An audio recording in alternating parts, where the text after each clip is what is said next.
heart of a woman. Okay guys, so we're back, Heart of a Woman. We're talking about the power of a praying woman, and my dear friend Marcia Clark Jones is here with us.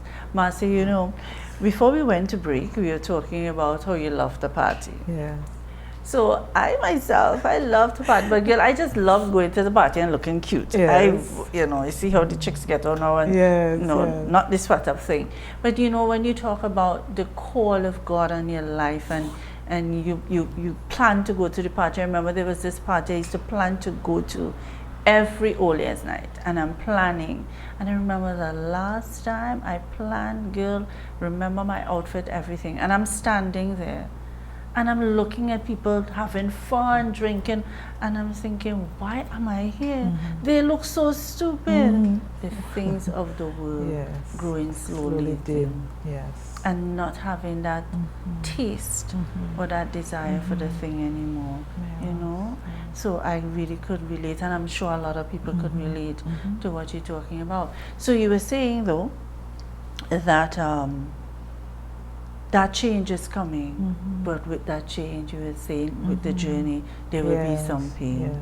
Yes. So let's continue. Because as time went along, one of the things I had to learn was that for me to grow, for me to become steadfast, unmovable, I needed to go through some testing. Yes. But you know, when you express a desire for more, you really don't think about what comes with the more. It will cost, until you start going through and you start crying out and you start realizing that you can only make it through prayer and through holding on to God. Yeah. And so I had to go through that testing. And that is it. When we ask for the more, even the Bible talks about where much is given, much is desired, right? So when we ask for the more, with the more, before God give you that more, could you handle more? Yeah. What are you doing? What you have now? Could you handle that more? So what were some of the challenges?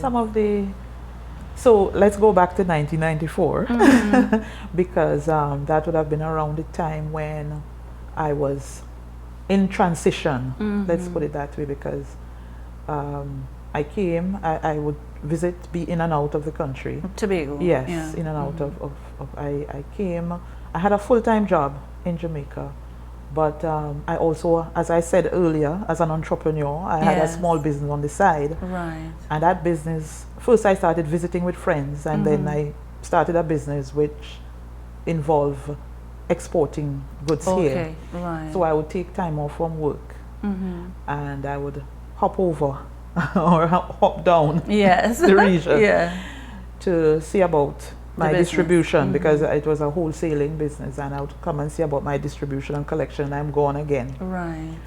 And so I was having a good time. I was in transition in terms of my commitment to God, but in terms of work and business, I was having a good time.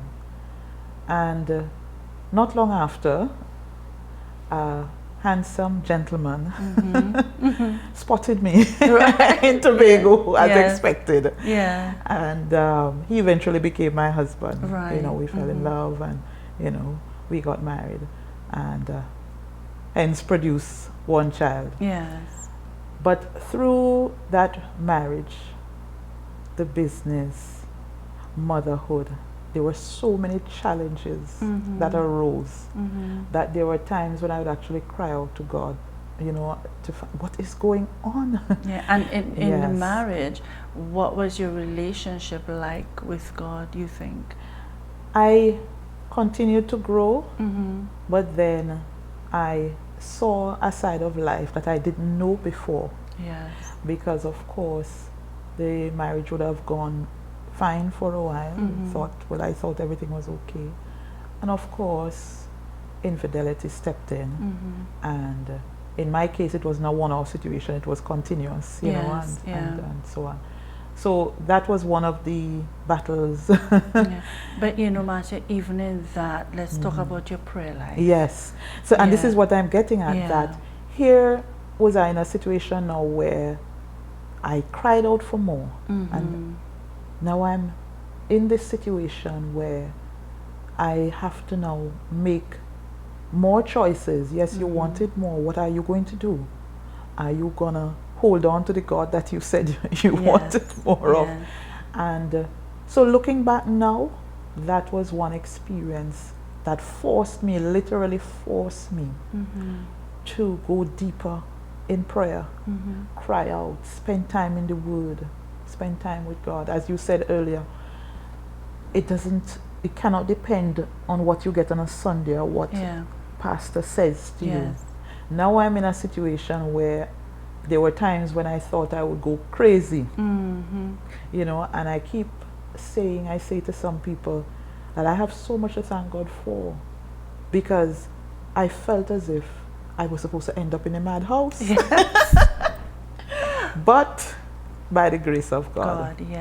And you know, sometimes people going through situations like that, you hear women say, oh, I will do this, I will do that. But a woman that knows who her God is, in spite of what, she would be victorious and not bitter. And that I want you to stress on that, not being bitter. Not being bitter through a situation like a separation or a divorce. You know? Because when you are going through your tribulations, whether it is your marriage, whether it is your children, extended family members, when you're going through your tribulation, you have to hold on to God. And as you determine more and more to hold on, He's taking you deeper into the Word, into your understanding of God, of who He is. Your desire, you know, it's almost as if it's a desperate, it's like Jacob holding on and saying, you know, I'm not letting go until you bless me. It became like that, where having decided I want more of you, now that I'm going through what I call this flood. You know, He said, when you go through the water, I will be with you, and through the flood, it will not overflow you. I hear my going through this flood, overwhelming flood, and I had to hold on to God and get to the point where I'm saying to God, I am not letting go. But did you ever question yourself in that time and say, because I know I've been through situations, and I don't know if it's the enemy, I don't know what, and you question it, say, did I do something wrong? You know, was I disobedient? Did you have those times of doubt? I went through a lot of that. I went through a lot of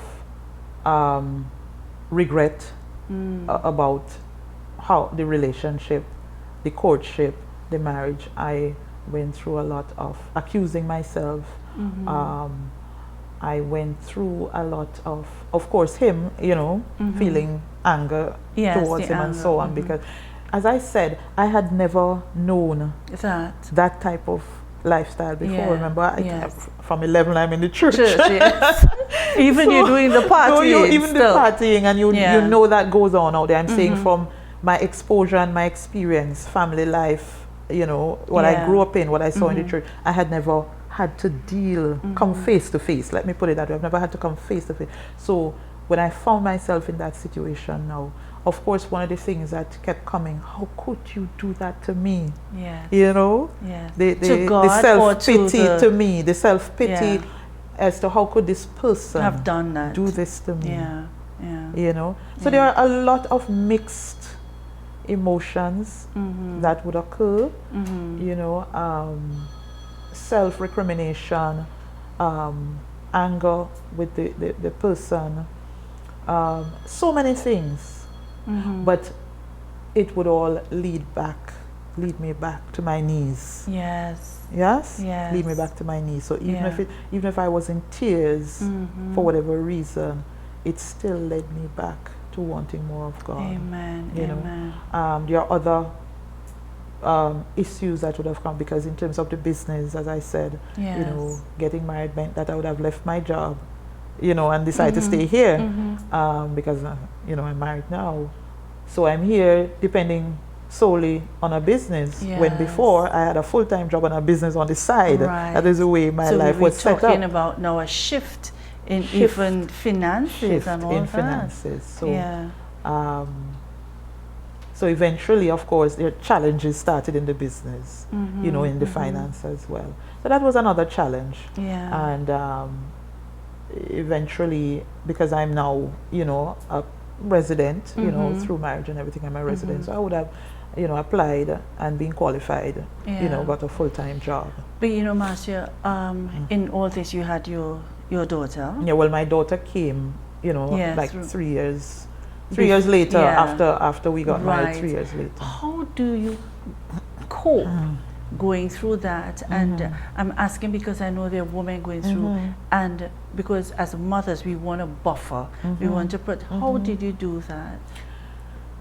Here again, it's a lot of prayer, a lot of bruising of the knees, as some people would say, because eventually we have now a child in the middle of it, and I'm trying to shield her. Yes. I'm trying to protect her.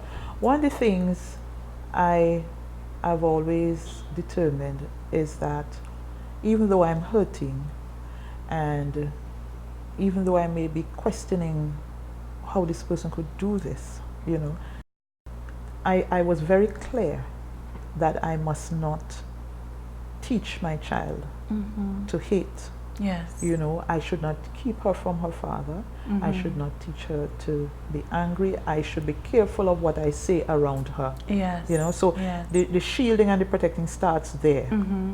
And that's the advice It you would starts give there. to My advice to Yes. women: do not, no matter And men what, as no matter well. what happens between mom and dad, do not keep your children from their father, or fathers do not keep your children from their mother. Except that I would put this Unless in, there's a case of abuse, yes, and so on, yes? But not being But vindictive. yes, don't use the children as a weapon. So that As was a something that pawn. I was very determined about. Excellent. That despite what's going on, because in all of what was going on, this person wasn't, how should I say, abusive verbally, physical. No, none of that happened. None of that happened. And this person, in every other way, was being supportive, you know, in terms of financially and carrying his part of the responsibility. Yes. So what was happening was something that, you know, he tried his best to keep in secret. Yes. You know? Yeah. But I became aware, you know, Yeah. I became aware. But in terms of the child, you know, I did my best, To protect you know, to her keep from a balance in terms Yes, of, you know. great. So guys, we're taking another break. Taking a break. We'll be right back. Heart of a Woman